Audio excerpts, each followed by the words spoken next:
Bienvenue sur Africa 24 dans cette nouvelle édition du Non-Stop Info au sommaire de l'actualité. Tension post-électorale au Bénin.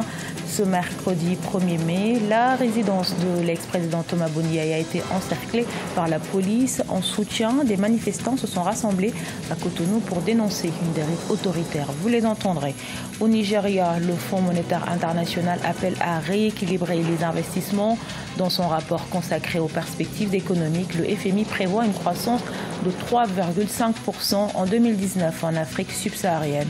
Et puis en Côte d'Ivoire, l'éducation nationale recrute pour combler un fort déficit d'enseignants. Le gouvernement va engager 10 300 enseignants. La construction de plus de 4 000 nouvelles salles de classe devrait également être réalisée. Mais tout d'abord, 1er mai, mouvementé au Bénin. Ce mercredi, la maison de l'ancien chef de l'État, Thomas Boni, a été encerclée par les forces de l'ordre. L'ex-président avait appelé au boycott des élections législatives du dimanche 28 avril. Pour apporter leur soutien à l'ancien président, des dizaines de militants se sont regroupés à son domicile. Au micro de notre correspondant, les manifestants ont exprimé leur colère. On écoute. Fatigué de lui. Pourquoi ça? C'est les anciens présidents là. Si eux ils avaient fait ça, ils seraient là. Nous sommes. Moi je veux même qu'on marche, qu'on va chez lui, qu'il descende. Parce qu'on est fatigué de lui. On ne mange pas, on n'a pas d'emploi.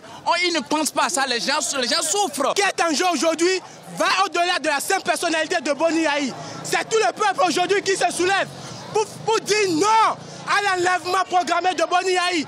Pour dire non que nous nous levons pour sauver notre démocratie.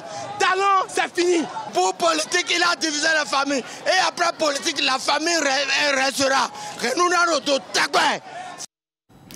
Et sachez que selon les proches de l'ex-président Thomas Boni Yayi, les forces de l'ordre étaient venues pour l'arrêter. Une accusation démentie par les autorités béninoises par la voix du ministre de l'Intérieur, Saka Lafia, que je vous propose d'écouter.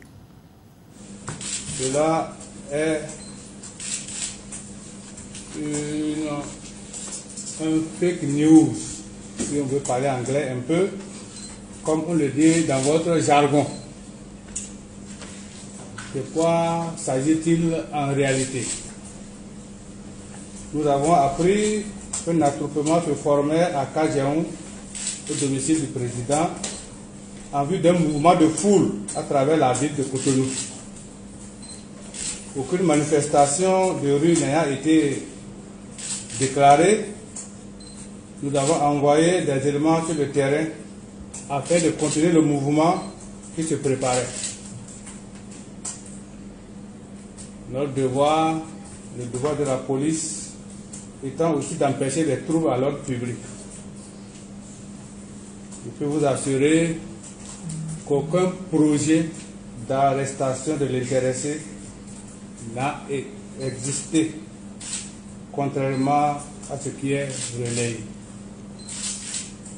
Je vous remercie.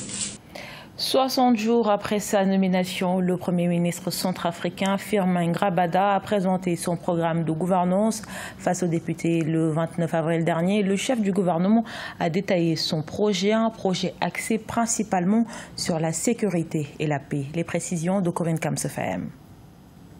122 députés sur les 131 que compte l'Assemblée nationale centrafricaine ont voté pour l'adoption du programme de gouvernance présenté ce 29 avril par le tout nouveau Premier ministre Firmin Grabada. Ce programme porte prioritairement sur la sécurité, la paix, la cohésion sociale, avec un accent particulier sur la mise en œuvre de l'accord politique de paix et de réconciliation négocié à Khartoum et signé le 26 février à Bangui entre le gouvernement et 14 groupes rebelles. Nous allons accélérer le processus de désarmement, démobilisation et réintégration. Nous allons aussi travailler très rapidement à la mise en place des unités spéciales mixtes. Le nouveau programme de gouvernance prévoit également la relance économique du pays qui passe nécessairement par un retour à une paix durable.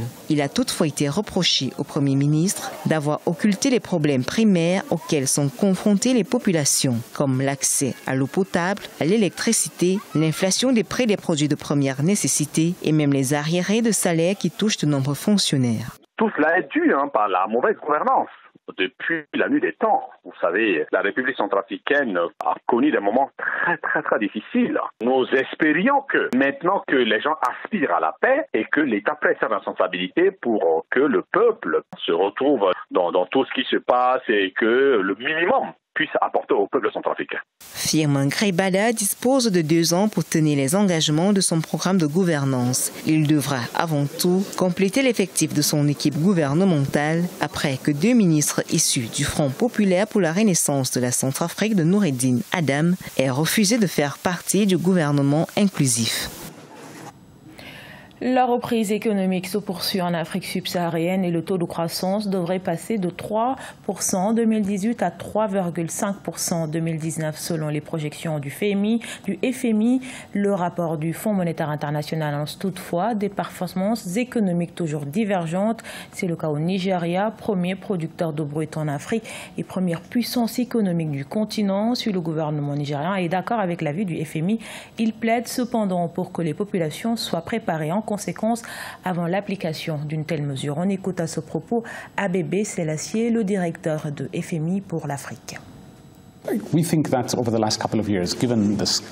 Nous pensons qu'au cours de ces 2 dernières années, étant donné l'ampleur du choc sur l'économie, le gouvernement a utilisé le déficit budgétaire a augmenté pour soutenir l'économie et étant donné le niveau très bas dans lequel la dette se trouve, nous pensons qu'il était approprié d'utiliser le bilan du gouvernement pour tenter d'atténuer le coup dur porté à l'économie par la baisse des prix des produits de base.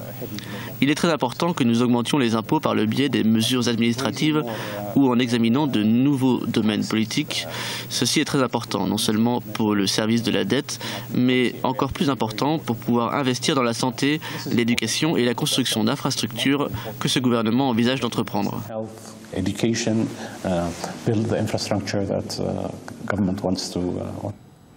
Dans le reste de l'actualité, en Côte d'Ivoire, le déficit d'enseignants s'élève à 10 300. Pour pallier ce manque, le gouvernement annonce un recrutement massif d'enseignants avant la fin de cette année 2019. Cette mesure améliorera-t-elle les performances de l'école ivoirienne? Reportage dans une école à Abidjan de notre correspondant Olivier Diacoton. Rachel Julie Boku Aouré est institutrice depuis 21 ans. Cela fait également 4 ans qu'elle dispense les cours dans cette classe de CE1 à l'EPP Anono 4, une école primaire publique à Abidjan. Ici, elle encadre 132 élèves, assis souvent 4 par table banc. Une tâche difficile. Ce sont nos enfants. Nous voulons qu'ils reçoivent une bonne éducation. Mais avec ce nombre, c'est un peu difficile. Quand tu fais un cours, tu dispenses un cours, les enfants ne suivent pas. C'est un cri de cœur. Je voulais que le gouvernement se tourne vers les enseignants, qu'ils voient nos difficultés, la manière dont nous souffrons dans nos classes. Le gouvernement vient de lancer le processus de recrutement de 10 300 enseignants contractuels, dont 5 300 instituteurs, 3 000 professeurs de collège et 2 000 pour les lycées, pour combler le déficit. Une mesure saluée par les parents d'élèves, mais qui reste circonspect. Je pense que c'est une décision salutaire, mais est-ce qu'au terme de leur contrat, ils seront reconduits ou bien ils doivent compétir encore pour devenir des enseignants des carrières? Je pense qu'il faut tout définir maintenant. La construction de 4 500 salles de classe au primaire, 260 collèges et 22 lycées est attendue pour fin 2019 selon les autorités pour mieux combler également le déficit en infrastructure.